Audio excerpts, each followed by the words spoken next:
वो आईना टूट गया। अब सब खत्म है। अब और छूट नहीं सौरांगी, बताओ सबके सामने कहाँ गई थी चंद्रप्रभा? सौरांगी गुस्से और बेबसी में। हाँ, मैंने किया था ये सब, क्योंकि मुझे हमेशा तुम्हारी परछाई में रहना पड़ा। तुम्हारा रूप, तुम्हारा सम्मान, तुम्हारा प्रेम, सब कुछ। अपने ही खून से ऐसा विश्वासघात! सिपाहियों, ले जाओ इसे और कैद खाने की सबसे अंधेरी कोठरी में डाल दो। सौरांगी रोते हुए, वो आईना टूट गया, अब सब खत्म है। शापित आईना अब टुकड़ों में बिखर चुका था, लेकिन उसमें कैद आत्मा फिर से जिंदा थी।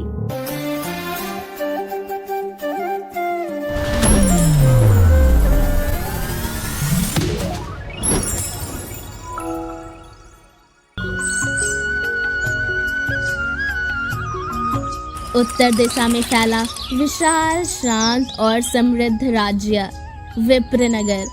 वहाँ के राजा धीरगामी और रानी कमलावती की एकमात्र संतान थी। राजकुमारी चंद्रप्रभा रूप और गुण की मिसाल, वीरता की प्रतीक और प्रजा की दुलारी। महल के उपवन में राजा और रानी बैठे हैं। आप कुछ उदास से लगते हैं महाराज, क्या कोई विशेष बात है? प्रभा, मैं अपनी बेटी चंद्रप्रभा को लेकर चिंतित हूँ। उसकी सुंदरता और योग्यता अब उसका वरदान नहीं, एक खतरा बनती जा रही है। आपका संकेत समझ रही हूँ। कई राज्यों के शहजादे अब उसकी ओर आकर्षित हो रहे हैं। और उन सब के पीछे केवल प्रेम नहीं, महत्वाकांक्षा भी है। राजा और रानी की चिंता तब और गहरी हो गई जब खबर मिली कि राजकुमारी सौरांगी, चंद्रप्रभा की चचेरी बहन, लंबे समय के बाद वापस लौट रही है। क्या यह वही सौरांगी है जिसने वर्षों पहले हमारे महल को बिना बताए छोड़ दिया था? हाँ, और अब वह लौट रही है। कहते हैं समय सबको बदल देता है, मगर क्या हर दिल को भी? राजकुमारी चंद्रप्रभा अपनी बहन सौरांगी को गले लगाती है। चंद्रप्रभा खुशी से बोलती है, सौरांगी, इतने वर्षों बाद तुम बिल्कुल बदल गई हो। तुम्हें देखकर मन खुश हो गया। सौरांगी मुस्कुराते हुए बोलती है, बदली तो हूँ बहन, मगर तुम्हें देखकर लगा कुछ बदला ही नहीं।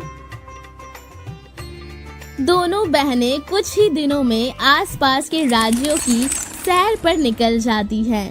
एक छोटी सी यात्रा जिसमें राजकुमारी खुद को आजाद महसूस करना चाहती थी। सूर्यगढ़ राज्य का प्रवेश द्वार। यह राज्य पहाड़ों और नदियों के बीच बसा था और वहाँ पहली बार चंद्रप्रभा की मुलाकात हुई राजकुमार विक्रमादित्य से। घोड़े पर सवार राजकुमार बहनों से टकराते हैं रास्ते में। क्षमा कीजिए, क्या आप लोग विप्रनगर से आई हैं? चंद्रप्रभा, मैं राजकुमारी चंद्रप्रभा हूँ और ये मेरी बहन सौरांगी। हम सिर्फ सैर पर निकले हैं। तब तो आप हमारे राज्य की अतिथि हैं। कृपया महल चलें। आपका स्वागत मेरा सौभाग्य होगा। सौरांगी के मन में हलचल थी। विक्रमादित्य की आंखें सिर्फ चंद्रप्रभा को देख रही थी और यह बात उसके भीतर धीरे धीरे एक काले विचार में बदलने लगी। महल में रात को छत पर। राजकुमारी, आपके बारे में जो सुना था वह सब कुछ फीका है आपकी वास्तविक छवि के सामने। चंद्रप्रभा शर्मीले अंदाज में, शब्दों से किसी को जानना आसान होता है, मगर साथ से असलियत पता चलती है। काश ये यात्रा कभी खत्म न हो। कुछ ही दिन बाद दोनों बहनें लौट जाती हैं, लेकिन उनके बीच अब वो मासूम रिश्ता नहीं बचा था। सौरांगी अपने कक्ष में, हर बार वही, मैं हमेशा परछाई बनकर क्यों रह जाती हूँ। सूरज धीरे धीरे डूब रहा था और विप्रनगर के महल में शादी की तैयारियां जोरों पर थी और हर ओर रौनक थी। लेकिन सौरांगी के भीतर एक तूफान चल रहा था और उसके पास था वो रहस्यमयी आईना जो अब उसके इरादों का हथियार बन चुका था। सौरांगी हाथ में आईना लेकर बोलती है, बहन, ये आईना मैं एक साध्वी के आश्रम से लाई हूँ। उन्होंने कहा इसमें देखने से सौभाग्य बढ़ता है। चंद्रप्रभा मुस्कुराकर, सच में? तुमने तो हमेशा ही मुझे सरप्राइज दिया है, लाओ देखूं। चंद्रप्रभा आईने में झांकती है। अगले ही पल एक ठंडी हवा चलती है, दीपक बुझ जाते हैं। एक पल में चंद्रप्रभा जैसे गायब हो गई। आईने के अंदर उसकी हल्की परछाई, उसकी खुली आंखें, जैसे कोई कहना चाह रहा हो, लेकिन आवाज बंद हो चुकी थी। सौरांगी धीरे से मुस्कुराते हुए, अब तेरा राज खत्म हुआ बहन, अब राजकुमार केवल मेरा होगा। अगले दिन का सवेरा राजमहल में कोहराम मचा चुका था। रानी कमलावती रोते हुए, मेरी बेटी कहाँ गई, मेरी चंद्रप्रभा? हमारी सेनाएं राज्य की हर सीमा पर खोज कर रही हैं, मगर कोई सुराग नहीं। सौरांगी बिल्कुल शांत एक झूठा पत्र लिए, महाराज, ये पत्र मुझे उसके कमरे से मिला है। पत्र पढ़ा जाता है, मुझे क्षमा करें, मैं विवाह नहीं कर सकती। मैं किसी और से प्रेम करती हूँ और उसी के साथ जा रही हूँ। कृपया मुझे खोजने का प्रयास ना करें। नहीं, चंद्रप्रभा ऐसा नहीं कर सकती, ये उसकी भाषा ही नहीं। सौरांगी धीरे से, कभी कभी लोग वो कर जाते हैं जो हम सोच भी नहीं सकते राजकुमार। राजमहल स्तब्ध था, लोग चुप थे और एक ही सवाल हवा में तैर रहा था, क्या चंद्रप्रभा भाग गई? राजकुमार विक्रम अपने गुरु के आश्रम में उदास, गुरुदेव, लगता है मैंने जिसे जानने की कोशिश की वो कोई और थी। जो दिखता है वह सब नहीं होता राजकुमार। कभी कभी वो जिसे आप खोज रहे हैं वो आपके बहुत पास होता है, मगर किसी परछाई में कैद। परछाई? आईना? सौरांगी? राजकुमार अब संदेह के सागर में उतर चुका था। उसी रात चुपचाप वह महल के पिछवाड़े में पहुंचता है, जहां सौरांगी अक्सर अकेले में बैठा करती थी। जंगल में वही रहस्यमयी महिला फिर दिखाई देती है। शाबाश सौरांगी, तुमने जो चाहा वो पा लिया, सौरांगी बोलती है, लेकिन ये आईना मेरे पास ही रहेगा, किसी को नहीं दूंगी। रहस्यमयी महिला, हर श्राप की एक उम्र होती है, अगर आईना टूटा तो आत्मा बाहर आ जाएगी, सौरांगी बोलती है, इसलिए तो इसे छुपा कर रखूंगी, मेरी जीत हमेशा के लिए होगी। तो ये सारा खेल तुम्हारा था सौरांगी? चंद्रप्रभा को तुमने कांच में कैद कर दिया। अगली सुबह, महाराज, मुझे 4 दिन का समय दीजिए। अगर मैं चंद्रप्रभा को ना खोज पाया तो मैं वही करूंगा जो आप कहेंगे। ठीक है, मगर ये अंतिम अवसर है। विक्रम अब केवल प्रेमी नहीं, एक योद्धा बन चुका था। वो जानता था चंद्रप्रभा जिंदा है, लेकिन उसके चारों ओर कांच की जेल है। और उधर सौरांगी शादी की तैयारियां में व्यस्त थी। परछाइयों में हंसती थी, आईनों से बात करती थी। अब कोई तुझे नहीं छुड़ा सकता बहन। राजकुमार विक्रमादित्य अब अकेला नहीं था। उसके पास था सच्चा प्रेम, संदेह की पुष्टि और एक गुप्त योजना जो सौरांगी को उसके ही जाल में फंसाने वाली थी। महल का आंगन, शादी की तैयारियां जोरों पर। राजकुमार, तय वचन के अनुसार आज आपको सौरांगी से विवाह करना होगा। जी महाराज, मैं अपने वचन पर अटल हूँ। सौरांगी एक दुल्हन की तरह सज धज कर मुस्कुरा रही है। वहीं दूसरी ओर विक्रमादित्य ने महल की एक साधारण सी दासी की बेटी गुनगुन को अपना सबसे बड़ा हथियार बना लिया था। गुनगुन रोती हुई दौड़ती हुई आती है और बोलती है, राजकुमार, मुझे एक गुड़िया चाहिए, प्लीज प्लीज, मुझे महल की दीवार पर लटकी हुई सबसे सुंदर गुड़िया चाहिए।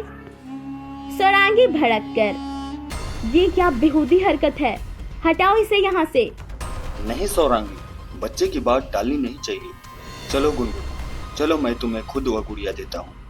राजकुमार और गुनगुन चलते हैं उस दीवार की ओर जहाँ सौरांगी ने चंद्रप्रभा को कैद कर लटका दिया था। गुनगुन उत्साह से, मुझे बस वही गुड़िया चाहिए जो सबसे सुंदर है। सौरांगी, क्या आप उसे दे सकते हैं?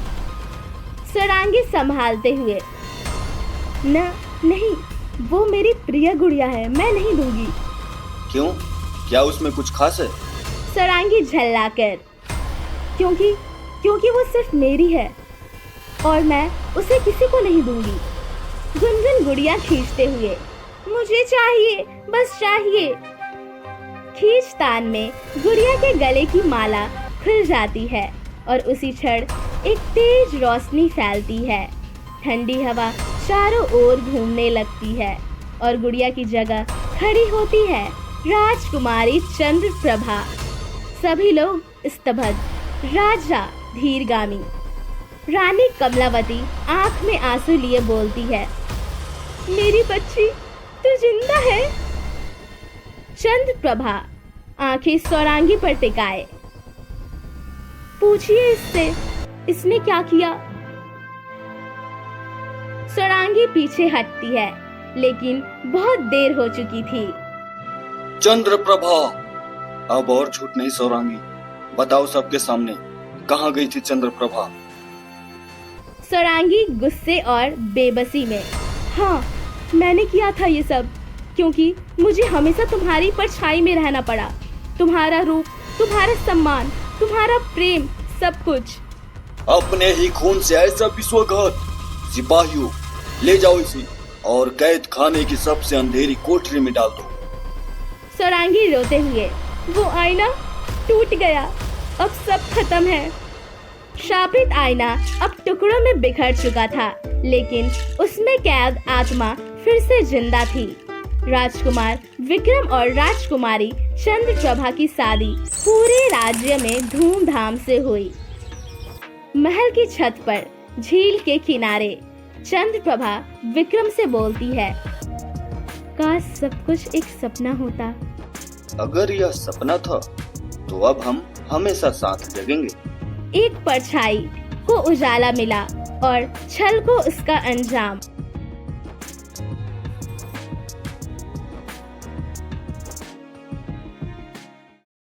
हमें सूचना मिली है चोरी की, कृपया सब अपने अपने बयान दीजिए। मैंने कुछ नहीं किया सर, मैं तो रात में खाना बनाकर सो गई थी। हुआ क्या होगा राम प्रसाद जी, घर में चोर घुस आया है और मुझे तो साफ साफ दिख रहा है ये किसी अंदर वाले का ही काम है। पापा, घर में कौन रहता है दिन रात? वही राधा। क्या कह रही हो? और कौन हो सकता है, राधा को ही तिजोरी का पास पता था। इतने सालों से घर में काम कर रही है, विश्वास का फायदा उठा लिया इसने। राधा की दुनिया। 5 साल पहले राधा की जिंदगी एक हादसे में बदल गई थी। माता पिता के जाने के बाद वो और उसका छोटा भाई गणेश एक दूसरे का सहारा बन गए। मुश्किलें बहुत थी, लेकिन राधा ने हार नहीं मानी। आज वो सेठ राम प्रसाद जी के घर में काम करती है, पूरे दिल से, पूरी ईमानदारी से। गणेश, पढ़ाई पूरी कर ली? देर हो जाएगी स्कूल के लिए। हाँ दीदी, बस ये आखिरी सवाल, आप भी जरा आराम कर लो, सुबह से लगी तो। आराम तो तब होगा जब तू बड़ा होकर अफसर बनेगा, तब तेरी दीदी सच में चैन की सांस लेगी। तभी दरवाजे से सेठ राम प्रसाद आते हैं।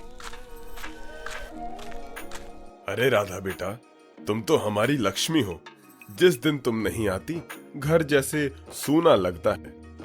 सेठ जी, आप ऐसा मत कहिए, मैं तो बस अपना काम करती हूँ। यही तो बात है, मेहनत में जो सच्चाई है वही सबसे बड़ा धन है। सविता, जरा सुनो, कुछ सीखो इस लड़की से। अंदर से सविता देवी की आवाज आती है, थोड़ी चुभने वाली। हाँ हाँ बिल्कुल, हम तो सीखने ही बैठे हैं इससे। नेहा मोबाइल लेकर अंदर आती है। पापा, ये आजकल की नौकरानियां भी क्या कम है। बस जरा काम कर लो तो सब तारीफों के पुल बांध देते हैं। नेहा, बात काम की नहीं, नीयत की है। राधा की नीयत साफ है और यही इंसान की असली पहचान होती है। नेहा और सविता देवी एक दूसरे को देखते हैं, हल्की नाराजगी झलकती है। सेठ जी, मैं जरा रसोई में चली जाऊं, दोपहर का खाना बनाना है। हाँ बेटा, जा। और गणेश, स्कूल के लिए देर मत करना। जी सेठ जी।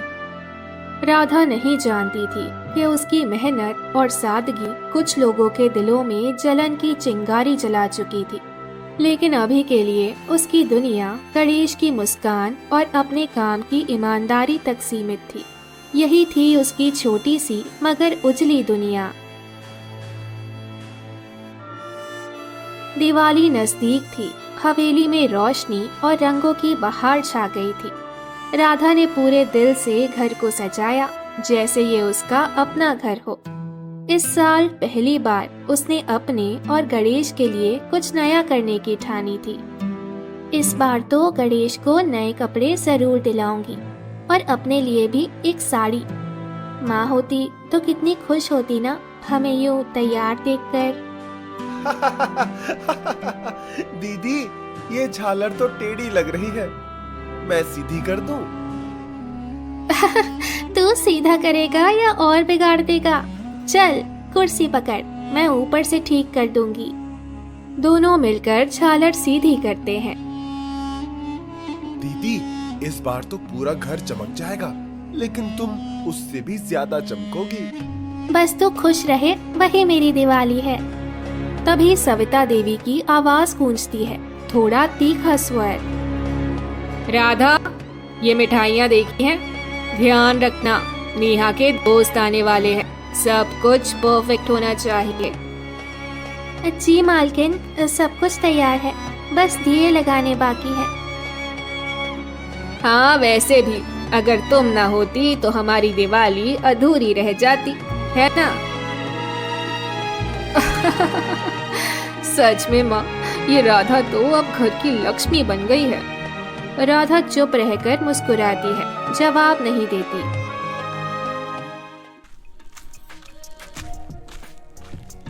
राधा सबकी बातें सुनती थी, पर मन में किसी के लिए कोई शिकायत नहीं रखती थी।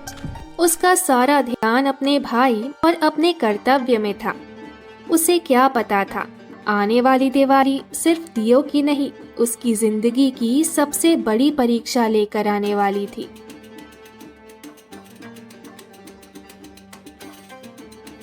दिवाली से एक दिन पहले सब कुछ शांत था, सारा घर सो चुका था। बस कुछ आवाजें थी, जैसे कोई अंधेरे में कुछ ढूंढ रहा हो। और फिर वही हुआ जिसका किसी ने सोचा भी नहीं था।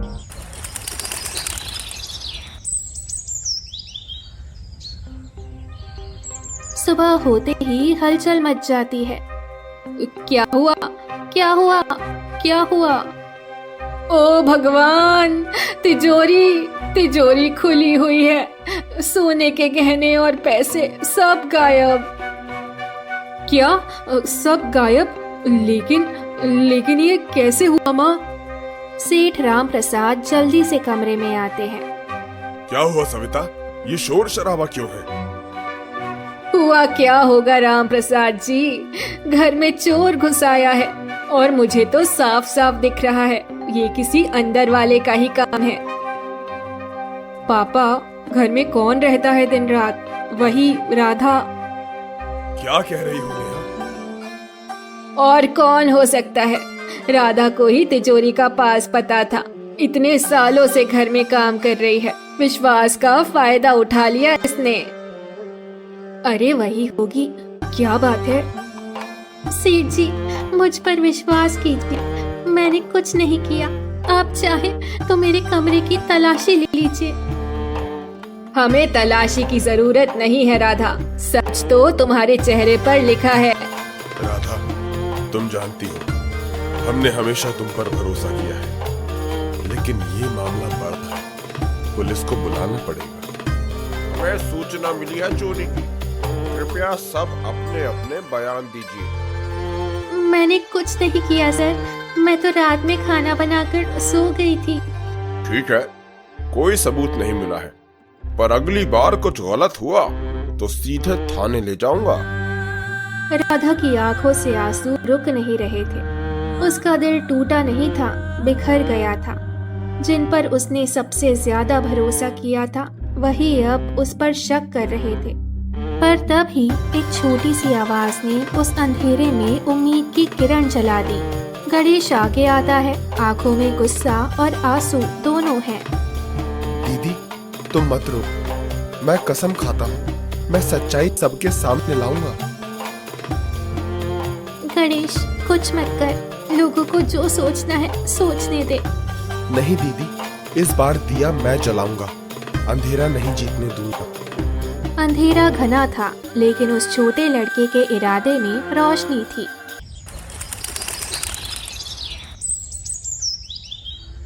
अगले दिन गणेश की तलाश शुरू होगी और वहीं से इस कहानी की दिशा हमेशा के लिए बदल जाएगी।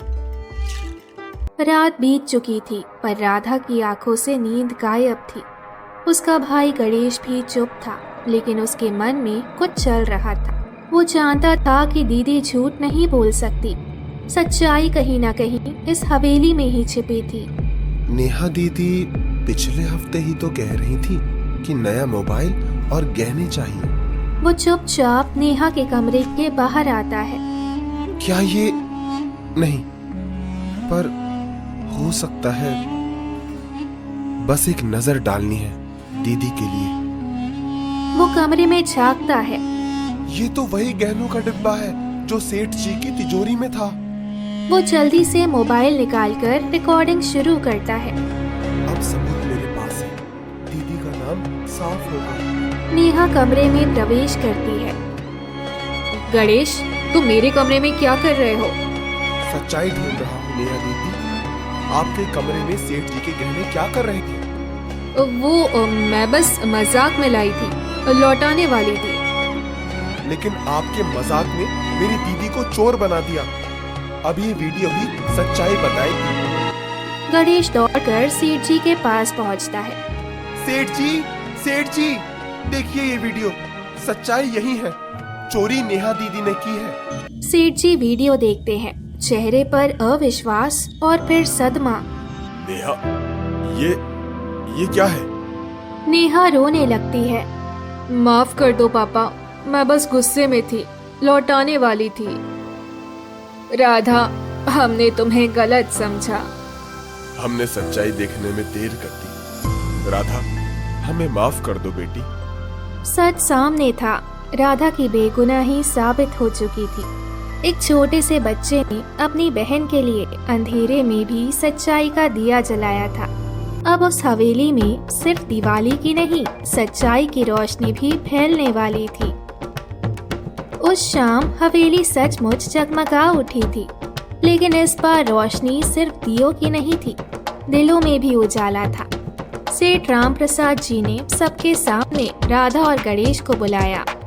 आज दिवाली है, रोशनी का पर्व है, सच्चाई का उत्सव, और आज इस घर में सच्चाई जीत गई है। सब चुप थे। राधा सिर झुकाकर खड़ी थी। राधा, आज से तुम इस घर की नौकरानी नहीं, हमारी बेटी हो। राधा, हमें माफ कर दो बेटा, हमसे बहुत बड़ी भूल हुई। मालकिन, नहीं माँ जी, आपका आशीर्वाद ही मेरे लिए सबसे बड़ी दिवाली है। और गणेश, तुम्हारी हिम्मत ने आज इस घर की लाज रख ली। तुम सच में उस दिए जैसे हो जो अंधेरा मिटा देता है।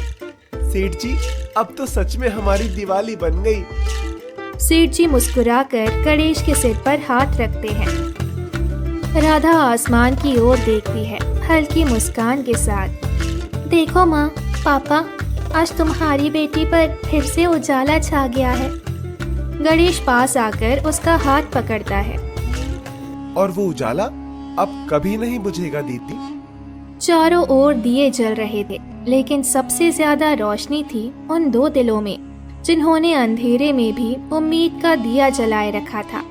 यही थी राधा और गणेश की सच्ची दिवाली। रात पूरी तरह जगमगा उठी थी, हर कोने में रोशनी थी, हर चेहरे पर मुस्कान। लेकिन उस छत पर दो मासूम दिलों की खुशी सबसे अलग थी, क्योंकि आज उन्होंने सीखा था कि सच्चाई का दिया कभी नहीं बुझता। दीदी, अब सब ठीक है ना? अब कोई तुम पर शक नहीं करेगा? हाँ गणेश, अब डर नहीं लगता। दिवाली सिर्फ पटाखों की नहीं होती, सच्चाई जब जीतती है तभी असली रोशनी फैलती है। और वो रोशनी हमारी है दीदी। दोनों ऊपर देखते हैं, आंखों में चमक होती है। माँ पापा देख रहे होंगे ना हमें? जरूर दीदी, वो भी खुश होंगे, क्योंकि आज उनके बच्चों ने हार नहीं मानी। और यूं उस रात सिर्फ आसमान नहीं चमका, बल्कि दो अनाथ बच्चों की जिंदगी भी जगमगा उठी। दिवाली के उस उजाले ने सबको सिखाया कि सच्चाई देर से जीतती है, पर हमेशा जीतती है।